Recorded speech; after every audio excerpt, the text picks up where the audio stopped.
नमस्कार, आप देख रहे हैं 4 PM और मैं हूं आपके साथ सिमरन। दोस्तों, बिहार चुनाव में वोट के बदले नोट का खेल पीएम साहब और इलेक्शन चीफ ज्ञानेश कुमार को भारी पड़ गया है।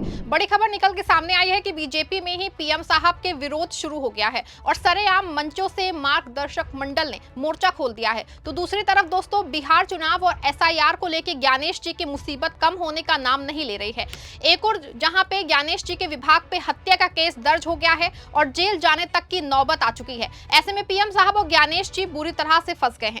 कैसे पीएम साहब की पार्टी में उन्हीं के खिलाफ विद्रोह शुरू हो गया है और कहां और कैसे ज्ञानेश जी के विभाग को जेल जाने की नौबत आ गई है, सब कुछ आपको अपनी इस 8 मिनट की रिपोर्ट में बताने वाले हैं। दोस्तों, बिहार चुनाव को एनडीए के पक्ष में पलटने में सबसे ज्यादा अगर कोई चीज इफेक्ट रही है तो वो बीच चुनाव महिलाओं के खाते में 10-10 हजार रुपए ट्रांसफर किए जाने की घटना थी। एक औसत अनुमान के मुताबिक एक विधानसभा में करीब 500 करोड़ रुपए के आसपास खर्च किया गया है। दावा किया जा रहा है कि इसका मकसद महिलाओं को रोजगार परक बनाना है। लेकिन अगर बिहार घूमने निकल जाएं तो एक भी महिला ने इस 10,000 रुपए से कोई रोजगार नहीं किया है और सरकार ने भी अब तक इसकी सुध नहीं ली है, क्योंकि पीएम साहब और नीतीश बाबू का मकसद तो कुछ और ही था और वो इस मकसद से प्रचंड बहुमत पाने में सफल भी हो गए हैं। लेकिन दोस्तों, जो बिहार के विकास को 14,000 करोड़ रुपए था वो चुनाव में वोटर्स को लुभाने में खर्च हो चुका है और अब इस 10,000 की कोई पूछताछ करने वाला नहीं है। लेकिन विपक्ष इसको लगातार मुद्दा बनाए हुए है और ज्ञानेश कुमार बल्कि पीएम साहब और उनके चाणक्य जी को सवालों के घेरे में लाके खड़ा कर दिया है। लेकिन इस बीच एक बड़ी खबर जो है निकल के सामने आई है कि विपक्ष ही नहीं, अब बीजेपी में भी इसको लेके विद्रोह के स्वर उठने शुरू हो गए हैं और कभी जिन नेताओं को बीजेपी से जानबूझ करके किनारे करते हुए मार्गदर्शक मंडल में डाल दिया था, अब मौका मिलते ही मार्गदर्शक मंडल ने मोर्चा खोल दिया है। खबर देखिए, हिंदुस्तान लाइव की खबर है। खबर की हेडलाइन में साफ साफ लिखा है, चुनाव में कैश बांटने को लेके वेलफेयर नहीं होता, भाजपा के दिग्गज मुरली मनोहर ने उठाए सवाल।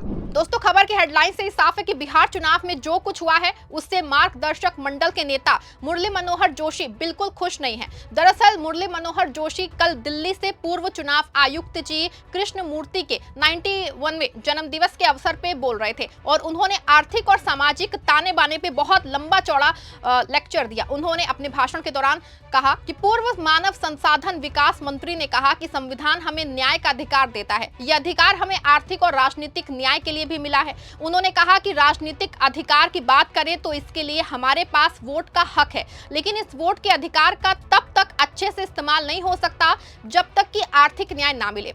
भीमराव अंबेडकर ने भी इस पे काफी बात कही थी। उन्होंने कहा था कि फिलहाल ये जरूरी है कि आर्थिक और राजनीतिक अधिकारों की समानता के लिए एक व्यवस्था बने। इसके लिए ये जरूरी है कि सभी इलाकों का विकास समान हो। उन्होंने कहा कि आज लोग सवाल उठाते हैं कि चुनाव से पहले कैश बांटा जा रहा है, सरकार कहती है कि ऐसे वेलफेयर के लिए किया जा रहा है, लेकिन लोग कहते हैं कि ऐसा नहीं, बल्कि आप वोट खरीदने के लिए पैसे बांटते हैं और ये वोट खरीदने जैसा है। ऐसे में साफ है कि मुरली मनोहर जोशी मोदी सरकार की इस नीति से ना सिर्फ नाखुश हैं, बल्कि वो चाहते हैं कि कोई भी सरकार ऐसा ना करे, क्योंकि जब ये बात जो है मुरली मनोहर जोशी ने शुरू की है तो जरूर ये बात संघ से होते हुए बीजेपी के अंदर खेमे तक जाएगी और ये भी तय है कि इस पे हंगामा होगा। वैसे भी मोदी सरकार पिछले 3-4 इलेक्शन से इस नई पॉलिसी पे काम कर रही है। जैसे चुनाव आता है, महिलाओं को रिझाने के लिए कोई जो है काफी सारी योजनाएं जो है लॉन्च होने लग जाती हैं। राजस्थान में सिलेंडर का दाम जो है घटा दिया जाता है, तो महाराष्ट्र का चुनाव रोक के वहां महिलाओं के नाम से 3 महीनों तक योजना को चलवाना, और बिहार में तो हद हो गई। यहां बीच चुनाव में महिलाओं के खाते में पैसा दिया गया और अब आगे के राज्यों में भी कुछ इसी तरह की योजनाओं की जो तैयारी है जरूर बीजेपी कर रही होगी। लेकिन जिस तरीके के चुनाव से पहले और चुनाव के बीच कुछ लाभ देके चुनाव लूटने की परंपरा शुरू हुई है, ये ना तो देश के लिए ठीक है और ना ही लोकतंत्र के लिए। और जिस तरीके से मुरली मनोहर जोशी ने सवाल उठाया है, ऐसे में कहीं ना कहीं मोदी को बुरा फंसा दिया है। और एक और जहां बिहार के बीच चुनाव में मोदी का मार्गदर्शक मंडल ही उनके खिलाफ सवाल उठाना शुरू कर चुका है, तो वहीं परम ज्ञानी ज्ञानेश कुमार जी भी बुरा फंस गए हैं, क्योंकि उनके SIR ने ऐसा हड़कंप मचाया है कि लोग फांसी के फंदे पे झूलते जा रहे हैं। क्योंकि चुनाव आयोग के पास अपनी कोई टीम तो है नहीं, वो दूसरे के विभागों पे जबरन कब्जा जमाते हुए हैं और लोग जो हैं दूसरे कामों के प्रशिक्षित हैं, उनको SIR में लगा दिया जाता है। ऐसे में एक मामला पश्चिम बंगाल से सामने आया। वैसे तो दावा किया जाता है कि अब तक एसआईआर के 28 से ज्यादा मौतें उसमें हो गई हैं, लेकिन न्यू इंडियन एक्सप्रेस के अनुसार मुख्यमंत्री ने दावा किया है कि मृतक शांति मुनि एक्का का जो है आंगनबाड़ी कार्यकर्ता थी, जो कि बीएलओ के रूप में कार्यरत थी। उन्होंने निर्वाचन आयोग द्वारा किए जा रहे पुनरीक्षण कार्य के असहनीय दबाव के कारण आत्महत्या कर ली। बताया जाता है कि ये बंगाली नहीं लिख पढ़ सकती थी, जिसकी वजह से उन्होंने अपने सीनियर अफसरों से एसआईआर में ना लगाने का निवेदन भी किया, लेकिन ना मानने पर और सख्ती बरतने पे उन्होंने घर के बाहर फांसी के फंदे पे झूल के आत्महत्या कर ली। और इस मामले में एसआईआर भी इलेक्शन कमीशन के खिलाफ वो दर्ज हो गया है। साथ ही दोस्तों, ममता बनर्जी ने अपने एक्स पे लिखा कि गहरा सदमा और दुख हुआ। आज फिर हमने जलपाईगुड़ी के माल में एक बूथ लेवल अधिकारी को खो दिया, एक आंगनबाड़ी कार्यकर्ता जिन्होंने चल रहे एसआईआर कार्य के असहनीय दबाव में अपनी जान ले ली। इसके साथ ही ममता बनर्जी ने एक लेटर सीधे ज्ञानेश कुमार को लिखा है और एसआईआर को तुरंत रोकने की मांग की है। ऐसे में ज्ञानेश कुमार जी के विभाग पे ना सिर्फ एफआईआर हुई है, बल्कि उनको एसआईआर रोकने की बात कही जा रही है। आपको बता दें कि इस बात से इनकार नहीं किया जा सकता है कि बीएलओ पे भयंकर दबाव है, वो अपने विभाग का काम देखें या फिर एसआईआर कराएं, क्योंकि इलेक्शन कमीशन ने एसआईआर में कोई गड़बड़ी होने का जो है बड़ा फरमान जारी कर दिया है और एसआईआर कोई आसान काम नहीं है। आपको यहाँ बता दें कि बंगाल में मौतों और धमकी का सिलसिला सामने आया है, लेकिन यूपी में सच में कुछ ऐसा हो रहा है कि एसडीएम रैंक पे अफसर जो हैं वो सरेआम बीएलओ का एफआईआर दर्ज कराने की धमकी दे डाल रहे हैं। आप भी इस वीडियो में देखिए।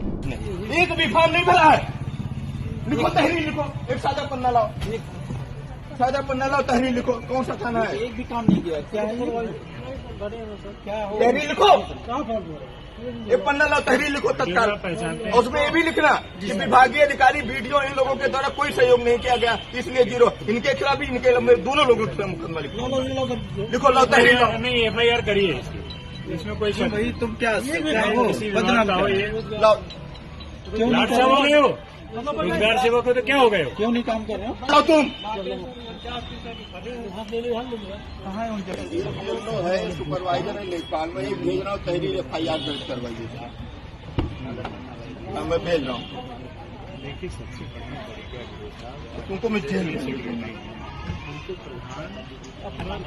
अभी बता रहा हूँ कि विकास विभाग के जितने तुम लोग हो ना, तुम लोग एक भी काम नहीं करते, केवल फ्री का पैसा, केवल फ्री का पैसा। छोड़ दो ना, नौकरी काम नहीं करना है तो केवल सरकार का पैसा ले रहे हो ना, तो सरकारी काम क्यों नहीं करते? और सरकारी काम नहीं करना है तो छोड़ दो नौकरी। क्या दिक्कत है? क्यों नहीं करते? लिखो, प्रॉब्लम क्या है? देखा आपने कि किस तरह से बीएलओ पे प्रेशर बनाया जा रहा है, और ऐसे में अगर कहीं बीएलओ आत्महत्या कर रहे हैं तो क्या गलत है? ऐसे में ज्ञानेश जी एसआईआर को लेकर के बुरे फंसे हैं, क्योंकि 12 राज्यों में एक साथ विरोध ना सिर्फ ज्ञानेश जी के विभाग को भारी पड़ सकता है, बल्कि इसके लिए गंभीर रिजल्ट भी सामने आ सकते हैं। और ये बात साफ है कि जहां एक और बिहार में वोट के बदले नोट के पीएम साहब और उनके चाणक्य के खिलाफ जो है बीजेपी के मार्गदर्शक मंडल ने मोर्चा खोल दिया है, दूसरी तरफ ज्ञानेश जी के विभाग पे ना सिर्फ एफआईआर हो रहा है, बल्कि एसआईआर में सरेआम अधिकारियों की दादागिरी चल रही है। दोस्तों, पूरे मामले पे आप क्या मानते हैं? अपनी राय कमेंट में जरूर लिखिएगा। खबर को लाइक और शेयर भी करिएगा।